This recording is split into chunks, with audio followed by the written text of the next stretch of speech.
ഞാൻ ഇപ്പോൾ 5-ാം തീയതി ലൈവായിട്ട് വീഡിയോ എടുക്കാനുള്ള കാരണം എന്താ പറയുക, നീട്ടിക്കൊണ്ടുപോകണില്ല. നീട്ടിക്കൊണ്ടുപോയാൽ എല്ലാവർക്കും ബോറടിക്കും. ഇത് പൊറാട്ടാണ്. ഇവിടെ കടറ ഭാഗത്ത് ബാഗ്ദാദ് ഹോട്ടലുണ്ടായിരുന്നു. അതിപ്പോൾ വാടക കൂടുതലായ കാരണം അടഞ്ഞെടുക്കുകയാണ്. ഇപ്പോൾ വേറെ ആൾ ഏറ്റെടുത്തിട്ടുണ്ട്. സംസിയാറിന റെസ്റ്റോറൻറ്റ് ഓർഡർ അവർ ഏറ്റെടുത്തിട്ടുണ്ട്. അപ്പോൾ ഇവിടെ ബാക്കിയുള്ള ഇവിടെ ബംഗാളികൾ പൊറോട്ട ഉണ്ടാക്കുന്നതാണ്. അത് വല്ല കരിങ്കല്ല് പോലെയാണ് പൊറോട്ട.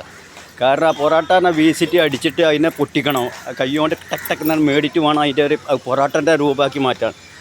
അങ്ങനെ ഇപ്പോൾ ഞാൻ മാർക്കറ്റിൽ അപ്പുറത്താണ് പോകുന്നിടത്ത് പണിക്കാർ കുട്ടികൾ പറഞ്ഞു അവിടെ പൊറോട്ട വേറെ തരത്തിൽ ഉണ്ടാക്കുന്നുണ്ടാവുമെന്ന് പോയി നോക്കുന്നത്. അപ്പോൾ ഞാൻ പോയി നോക്കുമ്പോൾ എൻ്റെ കണ്ണിൻ്റെ നേരം ഇങ്ങനെ അടിക്കുകയാണ്. അപ്പോൾ ശരിക്കും പൊറോട്ട ആയിട്ടില്ല. ശരിക്കും പൊറോട്ട ആവണമെന്നുണ്ടെങ്കിൽ കേരളക്കാരുണ്ടാക്കണം. അപ്പോൾ ഞാൻ ആ സന്തോഷത്തിന് എന്ത് ചെയ്ത് വേഗം ഒരു 50 രൂപ എനിക്ക് കൊടുത്ത്, ഇങ്ങനെ വേണം ഒരുവിധം പൊറോട്ട ഉണ്ടാക്കേണ്ടതെന്നൊക്കെ പറഞ്ഞിട്ട്. അത് എന്തിനാ ഈ കൊടുത്തു അറിയോ, ഇനിയെങ്കിലും ഒന്ന് നല്ലപോലെ ഒന്ന് കുറച്ചും കൂടി ഒന്ന് മേടിത്തരാൻ മതി. കണ്ട് കൈകൊണ്ട് കൂടെ ഒന്ന് കൂട്ടിയടിക്കാൻ വേണ്ടിയിട്ട് 50 രൂപ കൊടുത്തിട്ടുണ്ടായിരുന്നു. ഇന്നിപ്പോൾ കൊടുത്തിട്ട് മേടിച്ചിട്ട് വരിക. ആ പാവത്തിന് 50 രൂപ കിട്ടി പല സന്തോഷമായിക്കണം. ഞാൻ 50 രൂപ കൊടുക്കാനുള്ള കാരണം എന്താ അറിയോ, അപ്പോൾ ഇനിയും പൊറോട്ട 5-6 തവണ അങ്ങനെ കയ്യുമ്മ വെച്ച് അങ്ങനെ അടിക്കാൻ വേണ്ടിയിട്ട് കൊടുത്തതാണ്.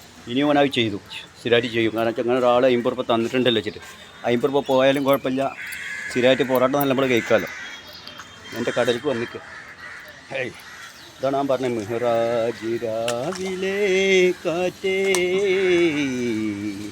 മരുഭൂൻ തണുപ്പിച്ച കാറ്റേ.